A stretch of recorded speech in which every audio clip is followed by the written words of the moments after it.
पहला atomic model था, इसके लिए जे थॉमसन को नोबेल प्राइज भी मिला था। बाद में फेल हो गया वो अलग की बात है, लेकिन इन्होंने जो बताया उस समय तक कोई नहीं बता पाया।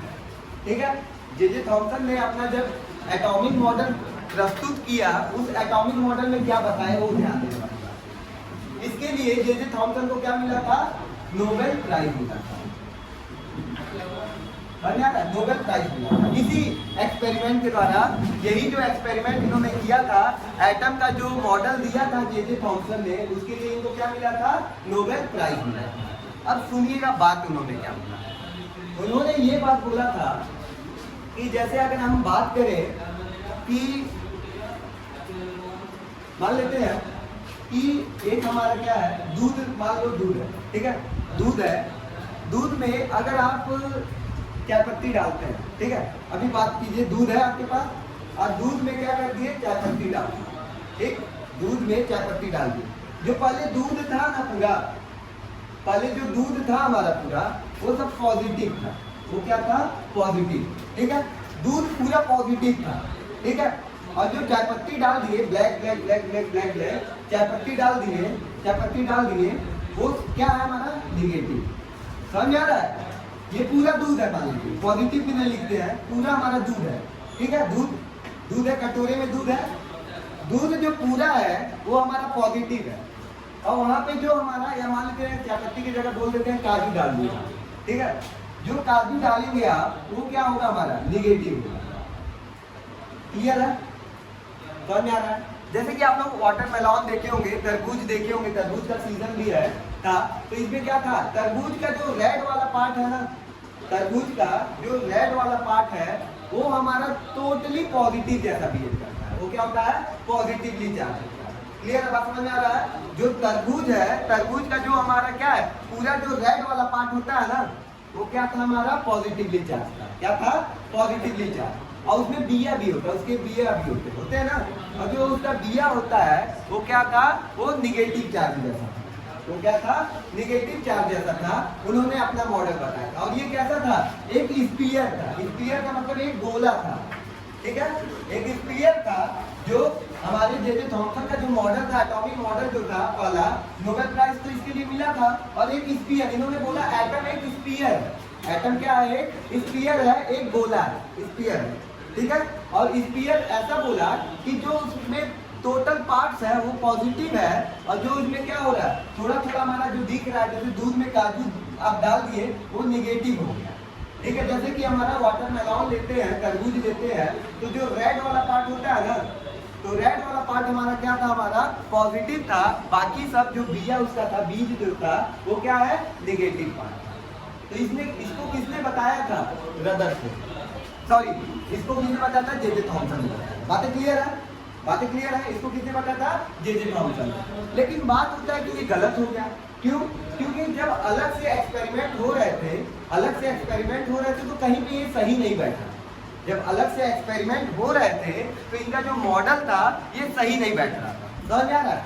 जब अलग से भी एक्सपेरिमेंट हो रहा था तो इनका जो एटम्स का जो मॉडल था वो सही नहीं बैठ रहा था, तो इसलिए इनका भी एक्सपेरिमेंट क्या हो गया? गलत हो गया। लेकिन इसके लिए इनको नोबेल प्राइज भी मिला था, ठीक है। बात समझ में आ गया? प्लम पुडिंग मॉडल भी इसको करते हैं, प्लम पुडिंग मॉडल भी करते हैं, और इसको क्या कहते हैं? वाटरमेलन मॉडल भी कर सकते हैं। मतलब कि जो हमारा वाटर तरबूज है, तरबूज का जो रेड वाला पार्ट होता है, रेड वाला पार्ट पॉजिटिव जैसा बिहेव करता है, रेड वाला पार्ट पूरा पॉजिटिव की जैसा बिहेव करता है, और जो उसमें बीज होता है वो क्या होता है? निगेटिव चार्ज होता है। क्लियर है? यहाँ पे बातें समझ में आ गया? प्लम पुडिंग मॉडल हमारा हो गया, ठीक है। अब बात करते हैं इन्होंने एटम्स के बारे में क्या बोला। इन्होंने एटम्स के बारे में ये बोला कि ये क्या होता है? न्यूट्रल होता है। एटम्स क्या होता है? इलेक्ट्रिकली अगर बात किया जाए तो क्या होता है? न्यूट्रल होता है। अब कैसे न्यूट्रल होता है? तो इन्होंने ये बोला जो पॉजिटिव और निगेटिव है आपस में जब रिएक्ट करता है, जब आता है रिएक्शन करता है, तो वो निगेटिव, मतलब वो न्यूट्रल हो जाता है। ये तो बात सही है। जो भी एटम्स होते हैं वो तो न्यूट्रल ही होते हैं। जो एटम होते हैं जितना उसमें पॉजिटिव होता है उतना ही क्या होता है? निगेटिव होता है, और वो न्यूट्रल होता है। समझ में आया? इनका मॉडल समझ में आया? तो ये प्लम पुडिंग मॉडल था। जो हमारा टोटली जो हमारा था वाटरमेलन, रेड कलर वाला पार्ट वो पॉजिटिव था, बाकी जो इसमें बीज वाला पार्ट है वो निगेटिव था। और मैंने एक चीज और बताया था कि जो इलेक्ट्रिकली, मतलब ये क्या होता है? न्यूट्रल होता है। इलेक्ट्रिकली क्या होता है, ये न्यूट्रल होता है। बात समझ में आ गया? तो ये इनका मॉडल बात क्लियर है ना, इसको प्लम पुडिंग मॉडल भी कहा है। तो अभी तो 18वीं सेंचुरी की ही बात हो रही है, इनकी बातें मानी गई थी इसलिए बोला है। अब इसके बाद सबसे बड़ा कोर्स तो यहाँ पे आया, ये कहानी समझ में आ गई। अब इसके बाद रदरफोर्ड का अल्फा पार्टिकल स्कैटरिंग एक्सपेरिमेंट। अब देखो इसमें क्या हुआ, जैसे रदरफोर्ड जो थे बहुत अमीर थे, ऐसा नहीं बहुत रिच पर्सन थे, वो पहले से ही क्या करते थे, ये रेस के बारे में पहले से इनकी कंपनी क्या करती थी, पता करती थी, ठीक है। ये पहले से बहुत ज़्यादा रिच थे, बहुत ज़्यादा अमीर थे, उनके पास बहुत सारे पैसे थे, ठीक है। तो ऐसे ही ये बिजनेस के क्या थे, मालिक थे। तो इनके पास कुछ लोग आए इनके कंपनी के ही आए, उन्होंने ये बोला कि सर जो जे थॉमसन बोले थे कि पूरा जो हमारा वाटरमेलन है वो पॉजिटिव है, वाटरमेलन क्या हमारा पॉजिटिव है और बस बिया हमारा नेगेटिव है, लेकिन हम लोग जब उस पर रेस डाल रहे हैं, क्या डाल रहे हैं, रे किरणें डाल रहे हैं, अल्फा बीटा पार्टिकल जब किरणें डाल रहे हैं तो मैक्सिमम जो रेज है वो पार कर जा रहा है। और क्या रहा है, इनके पास कुछ लोग आए और उन्होंने कहा कि जब मेटल पे हम लोग क्या कर रहे हैं, रेस डाल रहे हैं, रे मतलब किरण डाल रहे हैं, तो मैक्सिमम किरण क्या हो जा रहा है, पास हो जा रहा है। समझ में आ रहा है? मैक्सिमम किरण क्या हो जाता है, मतलब एकदम हल्की पतली परत होगी मेटल की, और उसमें जो मैक्सिमम जो रेज है वो क्या हो जा रहा है, पार हो जा रहा है।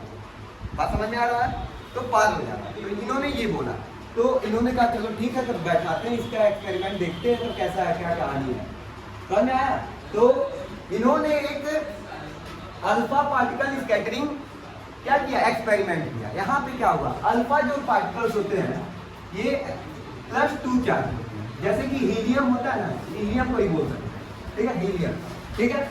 अब ये गोल्ड फॉइल लिए, गोल्ड की एक चादर ली, गोल्ड की क्या लिए, एक चादर ली, ठीक है, एकदम पतला एकदम थीन लेयर लिए, ठीक है। गोल्ड की एक चादर लिए, ठीक है, गोल्ड की एक चादर लिए और इस पे क्या किए, अल्फा पार्टिकल की क्या किए, बम्बार्डमेंट करा, क्या करा है, बम्बार्डमेंट। लेकिन उससे पहले इन्होंने इसको क्या किया, पीछे फ्लोरोसेंस की दीवार लगा दी। किसकी लगा दी है, फ्लोरोसेंस की। ये ZnS से बना होता है, जिंक सल्फाइड से बना होता है। किससे बना होता है, जिंक सल्फाइड। एक बार और बताते हैं इसका काम क्या होता है। इस पे कोई भी रेस क्या होता है, अगर टकराता है, कोलाइड करता है इससे, तो वो चमकने लगता है। बात समझ में आ गया? तो उन्होंने एक ऐसा लिया, ठीक है, और यहाँ पे अल्फा रेस दिया, मतलब मान लो कि यहाँ से अल्फा रेस निकल रहा है, ठीक है, यहाँ से क्या हो रहा है, अल्फा रेस हमारा निकल रहा है, या इसको बोल सकते हैं रेडियो एक्टिव ले लिए, और यहाँ से हमारा अल्फा पार्टिकल निकल रहा है, ठीक है, अल्फा पार्टिकल हीलियम जैसा अल्फा पार्टिकल निकल रहा है। अब क्या होता है, जब यहाँ से रेस निकलता है, इन्होंने ये एक्सपेरिमेंट बैठाया, किसी से अपने दोस्तों या लोगों से हेल्प लेके ऐसा एक सिचुएशन कंडीशन को फॉलो करवाया।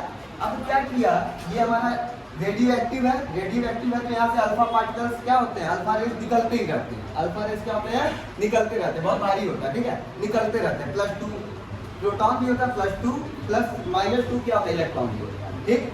तो यहाँ से अल्फा रेस निकल रहा है, तो जब अल्फा रेस इसके गोल्ड फॉइल से जब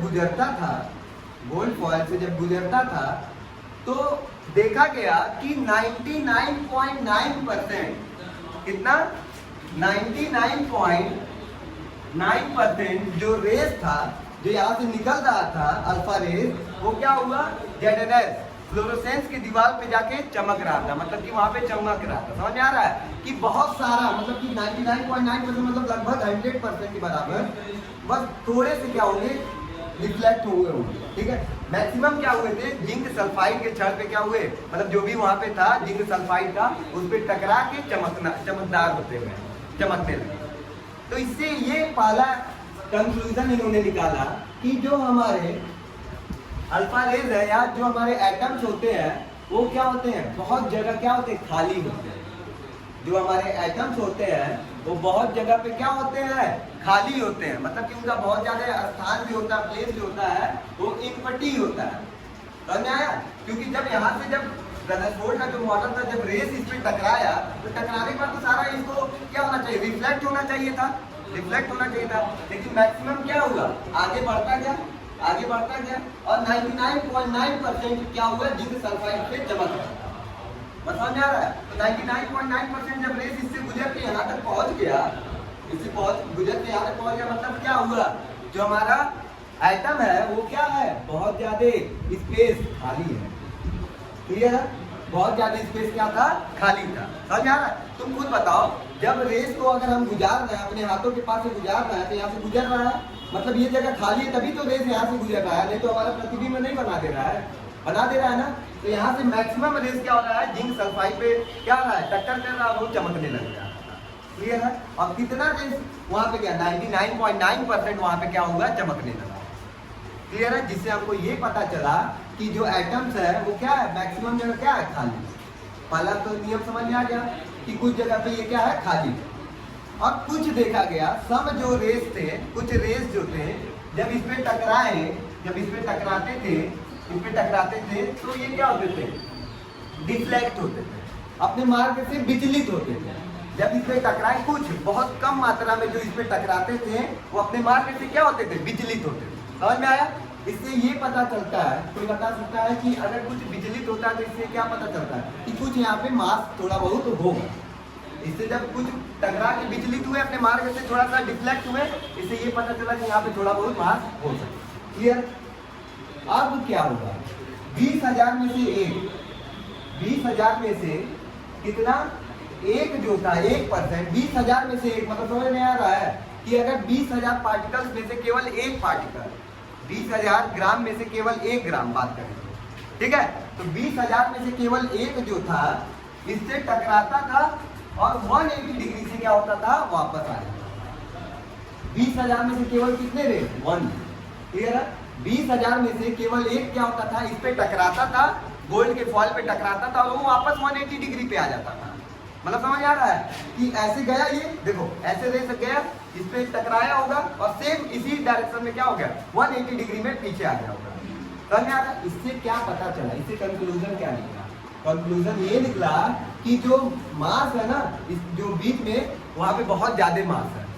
क्या पता चला, कंक्लूजन क्या निकला कि बीच में जो मास होगा वो क्या है, बहुत ज्यादा होगा, जिसके कारण वहां पे जब टकराया, अल्फा रेस जो हमारा था वो टकराया और मैक्सिमम क्या हो गया, वापस आ गया।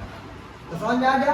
तो ये इनका एक्सपेरिमेंट था। तो 3 चीजें इन्होंने बताया। पहला क्या कि 99.9% क्या था, पार हो गया, पार हो गया। इससे पता चला कि ये क्या होता है, एटम क्या होता है, बहुत जगह इनपटी होते हैं। पहला पॉइंट क्लियर हो गया।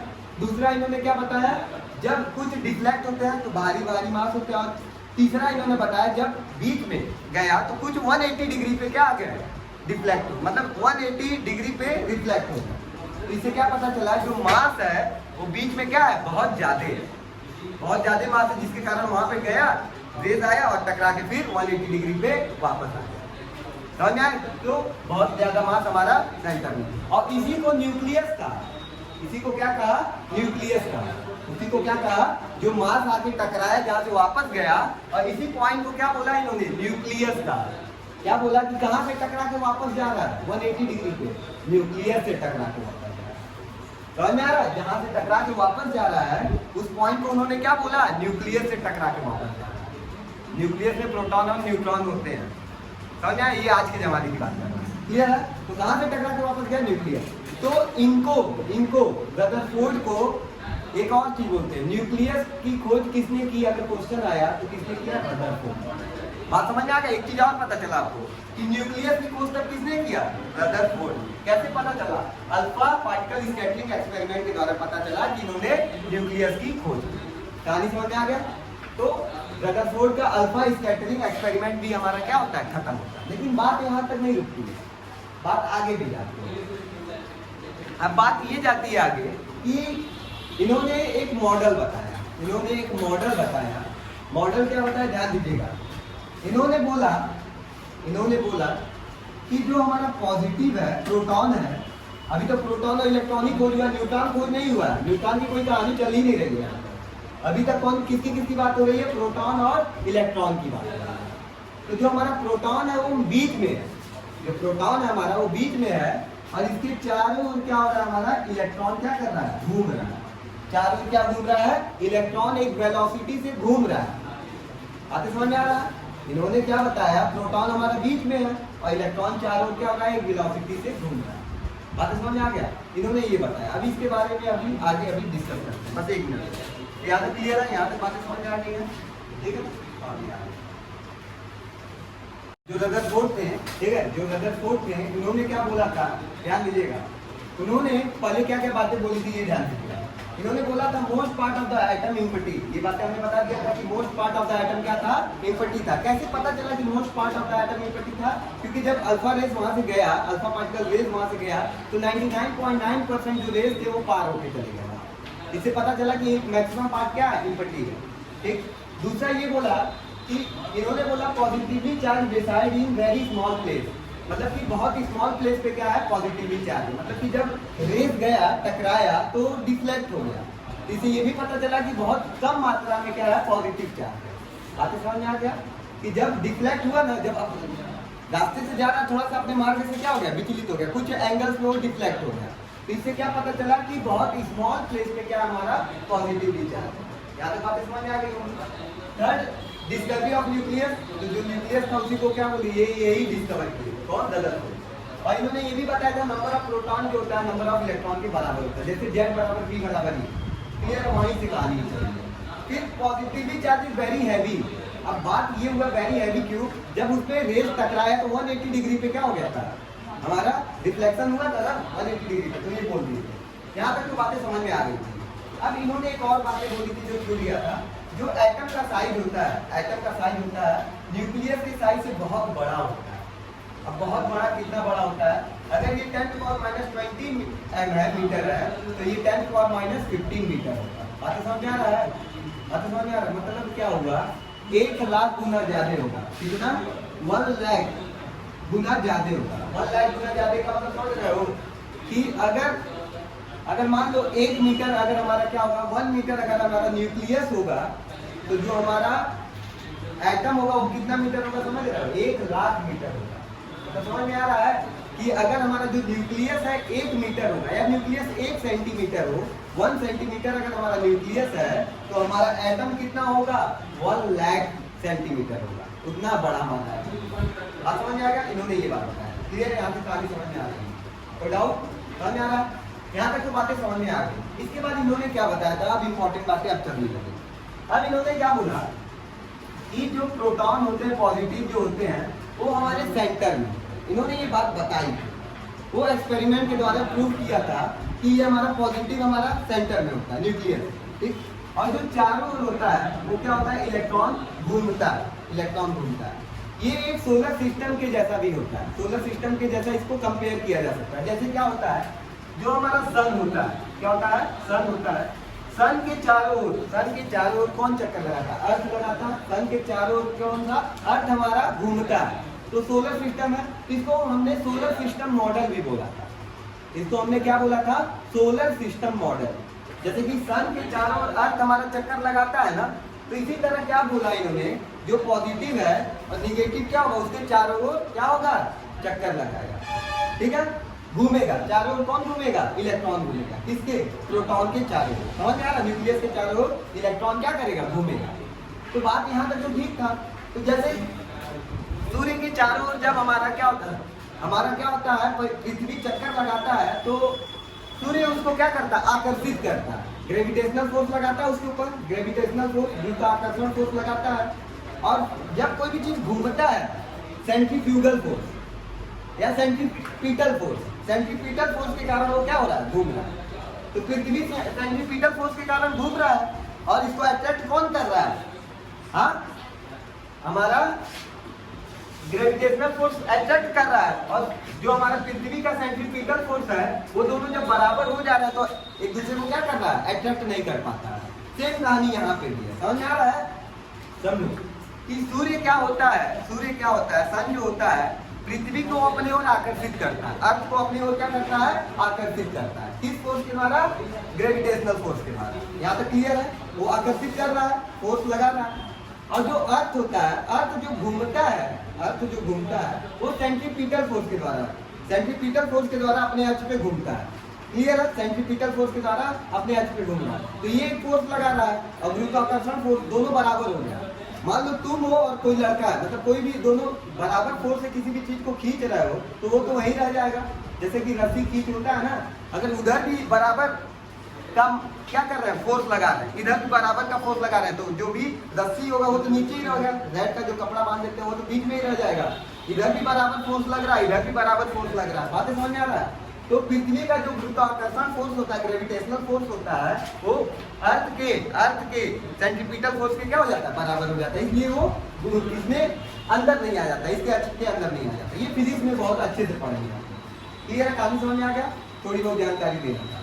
अब इसी तरह इलेक्ट्रॉन भी होता है, इलेक्ट्रॉन अपने सेंट्रीपिटल फोर्स के कारण सेंट्रीपिटल फोर्स के कारण घूमता है चारों ओर, और जो प्रोटॉन होता है उसको किस फोर्स के द्वारा खींचता है अपने ओर, हाँ इलेक्ट्रोस्टैटिक फोर्स के कारण इसको क्या करता है, अपनी ओर खींचता है। समझ आ रहा है, जब इसको अपने ओर खींचेगा और ये अपना सेंट्रीपिटल फोर्स लगा रहा है, तो ये फोर्स और सेंट्रीपिटल फोर्स आपस में क्या हो जाते हैं, बराबर हो जाते हैं, जिसके कारण इलेक्ट्रॉन प्रोटॉन में क्या होता है, गिरता नहीं। बातें समझ में आ गया। तो इन्होंने अपना सिद्धांत दे दिया कि इलेक्ट्रॉन प्रोटॉन के अंदर नहीं आता है, ये समझ में आ गया। लेकिन अब कमियां कहाँ रह गई, अब कमियां कहाँ रह गई कि ये नियम क्या हो गया, गलत हो गया। अब कमी कहाँ रह गया भाई, बता दीजिए। आप लोग सोच रहे हो सर न्यूट्रॉन का कोई नहीं हुआ है, न्यूक्लियस में सर न्यूट्रॉन भी होता होगा, ये कमी रह गया। नहीं भाई, ये कमी नहीं है। कमी उस समय एक मैक्सवेल नामक साइंटिस्ट है, इलेक्ट्रिसिटी का खोज इनका बहुत बड़ा योगदान है, फिजिक्स में बहुत बड़ा योगदान है इसका, मैक्सवेल का। ठीक है, मैक्सवेल का आप लोग थ्योरी भी पढ़े होंगे, मैक्सवेल का सिद्धांत भी पढ़े होंगे, तो बहुत ज्यादा इनका सिद्धांत था। ठीक है, बहुत बड़े साइंटिस्ट है। तो उस समय इनका एक सिद्धांत चल रहा था, कौन सा, कि एनी एक्सीलरेटेड चार्ज, मतलब कि कोई भी एक्सीलरेटेड चार्ज पार्टिकल, मतलब कि किसी का त्वरण होगा, किसी भी पार्टिकल्स में अगर त्वरण होगा, एक्सीलरेटेड होगा, त्वरण होगा, तो वो रेडिएशन इमिट करेगा। क्या इमिट करेगा, रेडिएशन, मतलब वो रेडिएशन निकालेगा अपने अंदर से। क्या निकालेगा, रेडिएशन। मतलब समझ रहे हो कि कोई भी अगर कोई भी चार्ज पार्टिकल क्या करेगा, एक्सीलरेट होगा, एक्सीलरेट का मतलब क्या है, त्वरित होगा, त्वरण होगा उसके अंदर, तो वो क्या करेगा, रेडिएशन निकालेगा अपने अंदर। क्या निकालेगा, रेडिएशन निकालेगा, और रेडिएशन निकालेगा तो वो लॉस एनर्जी करेगा, एनर्जी लॉस करेगा। तो ये सिद्धांत क्लियर है। तो जो इलेक्ट्रॉन था हमारा, वो कुछ वेलोसिटी के साथ घूम रहा होगा, हाँ वेलोसिटी के साथ घूम रहा होगा प्रोटॉन के चारों ओर। क्लियर है, जब वेलोसिटी के साथ घूम रहा है तो उसका कुछ एक्सीलरेशन होगा, कुछ तो एक्सीलरेशन होगा। जब इलेक्ट्रॉन घूम रहा है चारों ओर तो उसका कुछ एक्सीलरेशन होगा, तो एक्सीलरेशन होगा तो वो भी रेडिएशन क्या करेगा, इमिट करेगा, रेडिएशन इमिट करेगा ना। और जब रेडिएशन इमिट करेगा तो एनर्जी क्या हो जाएगी, कम हो जाएगी, उसकी एनर्जी कम हो जाएगी, तो जो इसका फोर्स है वो भी कम हो जाएगा, और फोर्स कम हो जाएगा तो ये इसके अंदर आ जाना चाहिए, प्रोटॉन के पास आना चाहिए, क्योंकि प्रोटॉन उसको अट्रैक्ट कर रहा है। समझ आ रहा है। तो इनका सिद्धांत यहीं पे क्या हो गया, गलत है। फिर से समझा रहे, समझिएगा, बहुत अच्छा कॉन्सेप्ट है। बोला गया था any accelerated charge particle, Maxwell का ये सिद्धांत था, एनी एक्सीलरेटेड चार्ज पार्टिकल, अगर कोई भी पार्टिकल क्या है, त्वरित है, त्वरण है, या एक्सीलरेशन है, तो वो रेडिएशन को इमिट करेगा, मतलब रेडिएशन निकालेगा। समझ में आ रहा है। अगर कोई भी चार्ज पार्टिकल क्या है, उसमें कोई भी त्वरण है, एक्सीलरेशन है, तो वो क्या करेगा, क्या निकालेगा, रेडिएशन इमिट करेगा, बाहर निकालेगा। और जब रेडिएशन बाहर निकालेगा तो उसकी एनर्जी क्या होगी, लॉस होगी। क्लियर है। तो यहाँ पे जब इलेक्ट्रॉन था, इलेक्ट्रॉन कुछ वेलोसिटी के साथ साथ इसके चारों चक्कर लगाता था, तो इलेक्ट्रॉन की भी कुछ एक्सीलरेशन होगा। समझ में आया, यहाँ पे इलेक्ट्रॉन का एक्सीलरेशन होगा, त्वरण होगा, और जब इलेक्ट्रॉन का त्वरण होगा, एक्सीलरेशन होगा, तो वो रेडिएशन को इमिट करेगा। रेडिएशन को इमिट करना चाहिए ना, इमिट का मतलब निकालना, तो कुछ रेडिएशन निकाल रहा होगा, क्योंकि जब एक्सीलरेट है इलेक्ट्रॉन एक्सीलरेट है, तो कुछ ना कुछ मात्रा में क्या करेगा, रेडिएशन को बाहर निकालेगा। जब रेडिएशन को बाहर निकालेगा तो उसका एनर्जी लॉस होगा, और जब एनर्जी का लॉस हो गया तो फोर्स कम हो गया होगा, और जब फोर्स कम हो गया होगा तो उसको तो प्रोटॉन के साथ अट्रैक्शन हो गया होगा, तो अंदर गिर जाना चाहिए, चारों घूमना नहीं चाहिए। तो यही सिद्धांत हो गया गलत। तो ये इन्होंने एक्सप्लेन नहीं कर पाया। जब ये बात इनके सामने रखा गया, किसके सामने, रदरफोर्ड के सामने, तो इन्होंने इस पॉइंट को अपने क्लियर नहीं कर पाया, वो फिर बातों को घुमाने लगे, फिर बता नहीं पाए। क्लियर, समझ में आ रहा है। तो यहाँ से इनका सिद्धांत क्या हो गया, गलत हो गया। समझ में आ गया। जब इनका सिद्धांत गलत हो गया, लेकिन आप लोग ये सब नहीं लिखेंगे, कहानी ने ये तो समझाने के लिए बताया, तो लिखेंगे he can not explain stability of atom. क्या, इन्होंने एटम की स्टेबिलिटी को नहीं बताया, ये तो हम समझाने के लिए बता रहे हैं। इन्होंने एटम की स्टेबिलिटी को नहीं बता पाया था कि प्रोटॉन और इलेक्ट्रॉन की जगह को निर्धारित नहीं कर पाए। क्लियर है? क्योंकि इलेक्ट्रॉन तो चारों घूमता है इनके अकॉर्डिंग, लेकिन ये सिद्धांत जब बता दिया गया मैक्सवेल का, तो इनका सिद्धांत हो गया गलत। बात समझ में आ गया? तो ये स्टेबिलिटी नहीं बता पाए किसका, एटम का, परमाणु का स्टेबिलिटी नहीं बता पाए। बातें समझ में आ गई? तब यहाँ तक तो बात समझ में आ गया। फिर सेकंड जो इन्होंने नहीं बता पाया, जो इनके अंदर फॉल्स था, क्या था, ये सब ड्रॉबैक पढ़ रहे हैं, किससे पढ़ रहे हैं, ड्रॉबैक। सेकंड ड्रॉबैक क्या था, he can not explain line spectrum, he can not explain line spectrum. अभी तो बात लाइन स्पेक्ट्रम ही नहीं पता होगा क्या होगा। लाइन स्पेक्ट्रम क्या होता है, कोई प्रिज्म है, कोई प्रिज्म है, प्रिज्म है, यहाँ से कोई सफेद लाइट जाती है, सफेद लाइट जाती है, तो ये 7 कलर में क्या होता है, विभाजित होता है, विवग्योर, बैगनी, हमीनाला हिंदी में बोलते हैं और इंग्लिश में विवग्योर बोलते हैं। विवग्योर होता है ना, विवग्योर, तो यही जो होता है इसी को क्या बोलते हैं हम, स्पेक्ट्रम बोलते हैं, इसी को स्पेक्ट्रम लाइन करते हैं। तो इन्होंने स्पेक्ट्रम लाइन को एक्सप्लेन नहीं कर पाया। आप सोचोगे सर ये कैसे स्पेक्ट्रम लाइन को कैसे नहीं एक्सप्लेन कर पाया, तो वो हम समझा। आप बस इतना जानो कि इन्होंने स्पेक्ट्रम लाइन को नहीं समझा पाया और पहला वाला तो बता दी स्टेबिलिटी ऑफ एटम को नहीं समझा। अब ये कैसे होगा सर, ये भी बता, तो ध्यान दीजिएगा, बहुत अच्छा कॉन्सेप्ट है। इन्होंने क्या किया, इन्होंने क्या किया, एक गैस लिया, कोई भी गैस ले सकते थे, एक ट्यूब लिया, एक ट्यूब लिया, ट्यूब में एनी गैस, कोई भी गैस ले लिया, तो कोई भी गैस ले लिया, मतलब मान लेते हैं हम कोई भी गैस बोल देते हैं हीलियम, क्या लिया, हीलियम। हीलियम पे व्हाइट लाइट डाला गया, हीलियम पे व्हाइट लाइट डाला, तो ये क्या हुआ, कुछ कलर तो दिखा, जैसे कि मान लो ये विवग्योर है, वायलेट कलर एकदम डार्क दिख रहा, वायलेट डार्क दिख रहा, लेकिन अगला कुछ कलर नहीं दिख रहा, कुछ इनविजिबल हो जा रहा, कुछ इनविजिबल हो जा रहा है। समझ आया? एक कलर तो दिख रहा है, बहुत ज्यादा दिख रहा है, बाकी अगला क्या हो गया, दिख ही नहीं रहा।